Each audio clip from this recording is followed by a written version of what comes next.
press need to know is far greater than the informer's need to protect its sources.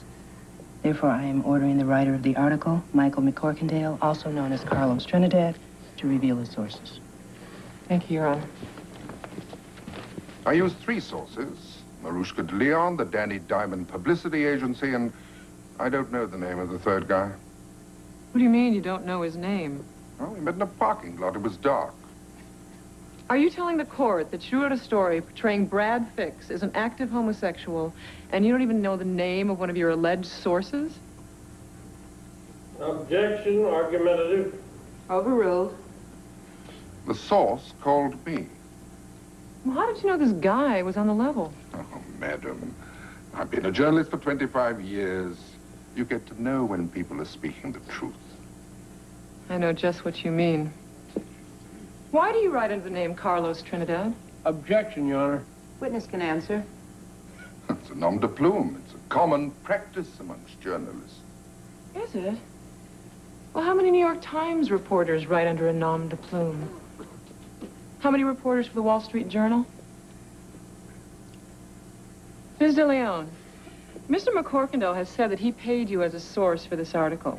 Did you get paid? Well, I got some money. Or did you provide Mr. McCorkindale with information regarding Brad Fix? No. So you are listed as a source for this story. You received payment, but you never gave him any information? I gave him a shiatsu massage. Well, I'm licensed. Mr. Smith, your partner, Danny Diamond, has been deceased for almost 2 years. How do you explain the fact that a check from the informer in the amount of $400 made out to Danny Diamond was cashed by your agency on the 5th of December, 1990?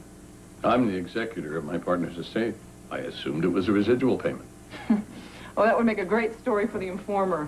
Famous publicist testifies from grave. Even better story would be how the informer puts legitimate people on a source sheet, pays them, and then as soon as they cash a check, they're official sources. Objection. Objection sustained. The jury will disregard Miss Heller's last statement. I apologize, Your Honor. I just get so angry with what these rag sheets get away with. Objection. Miss Heller, this is a court of law, not a circus. I apologize, Your Honor. That was an arts and crafts fair. The plaintiff rests, Your Honor, but we are continuing our search for the third source, and I will request to reopen if we locate him. Very well, Miss Heller. Witness is excused. Mr. Williams, are you prepared to call your first witness? Yes, we are, Your Honor. The defense calls Mr. Kyle Ray. Objection, Your Honor. Mr. Ray's name was not provided in discovery.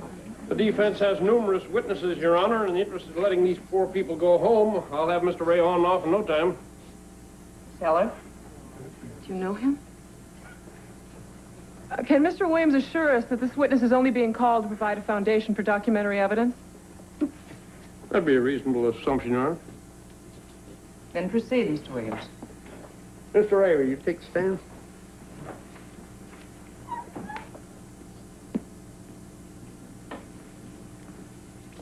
State your name for the record. Kyle Ray. Mr. Ray, what is your relationship to the plaintiff, Brad Fix? I knew him in college. We were lovers. Objection, Your Honor. I move to strike Mr. Ray's testimony as irrelevant. I further move that Mr. Williams be cited for misconduct, for his blatant misrepresentation to this court regarding the content of this witness's testimony. I'm sorry you had to be there. How could he say something like that? Because somebody paid him to, or he's nuts. I don't know. Yeah, but what you say in court, that has to be true. Yes, it is supposed to be, but sometimes people lie. If they lie, they're in big trouble. Yeah, what are you gonna do? It's not up to me, Matt. Look, I was thinking, maybe I'd go see Mom.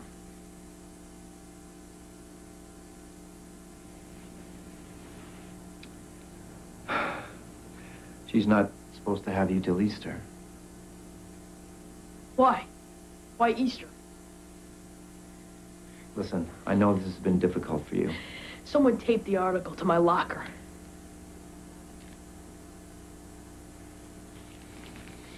You know, when you and Mom got divorced, the judge said that no matter what was written down, that could be changed. If you and Mom both agreed. Yes, I know. He said that. But I don't agree. No, that's not fair. Well, it's not fair that the sponsors cancel my endorsements, that the stations pull our best pal spot, that the sports camp is going down the drain. None of that is fair.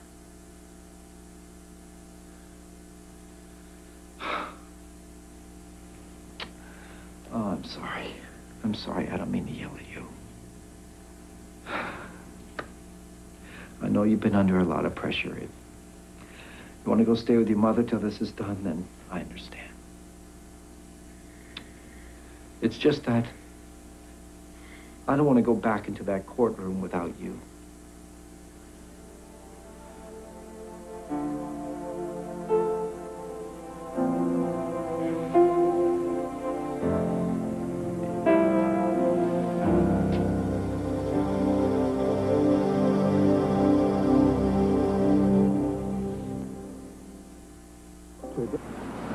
Jamil! Hey! Jamil! Jamil, Duke! Bird, I got things to do. You're not the only one. I got 24 hours to dig up a guy's entire life history. Don't do it. I mean, who cares, man? I do. In prison, I had to make a choice. You know what I mean? Didn't have to defend it. Well, Brad Fix does too. He might have let it go, but he can't. I can relate to that. Well, the way you relate to things is gonna get you dead. Look, Bert, I just want this thing to be over with. The stoners are gonna find me, and I don't want Josephine's restaurant to end up like my store. It won't. That's your fight, man. No, but I think I know a way to get us through this without anybody getting hurt. You understood? You after Mr. Byrd? He's on his way. Proceed, Mr. Williams. Mr. Ray, when you were last in the stand, you indicated you and Mr. Fix were lovers. When did you first meet Brad Fix? 1975. We were in the same dorm at college. Did you have classes together? Yes. Meals together? Every day. You were friends? Yes. Was there a time when this friendship became more intimate? Yes. When was that? Homecoming game. 1976. There was a party after the game. Everybody was a little smashed, even Brad. He was going to drive home, so I offered to drive him. We got some coffee, and then we went down to the river. What happened then?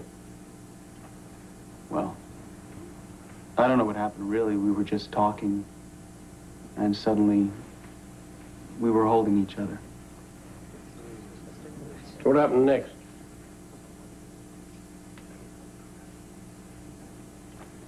Brad put his arm around me, and the next thing I knew, we were making love.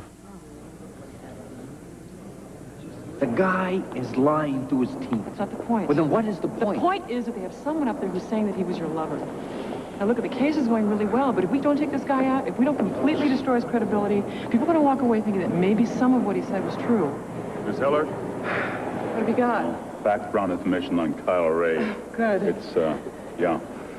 Mr. Fix, good to meet you. Likewise, thank you for your help. Another thing, Oh? I need $3,400. Well, that's a lot of money, Mr. Byrd. I know, a friend of mine's in trouble. It's very important to me, but it might take me a while to pay you back.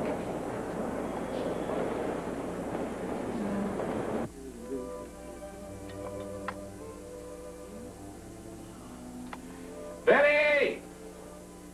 Betty! I've got ears, Walter. I'm sorry, honey. I thought you were upstairs. Have you seen the garlic powder?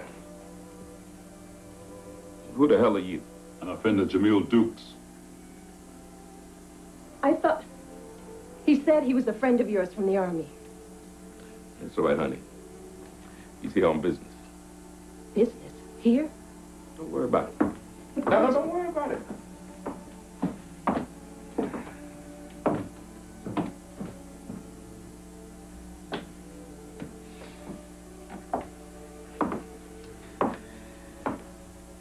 You know, strange, Mr. Byrd. Byrd. You'd think that the most important ingredient in chicken tarragon would be the tarragon. But it's not. You know what it is? The wine. Ah, you're a chef. That surprises me. And it surprises me that you know where I live. Got a lot of stupid people working for you. They talk too much. These people have a name.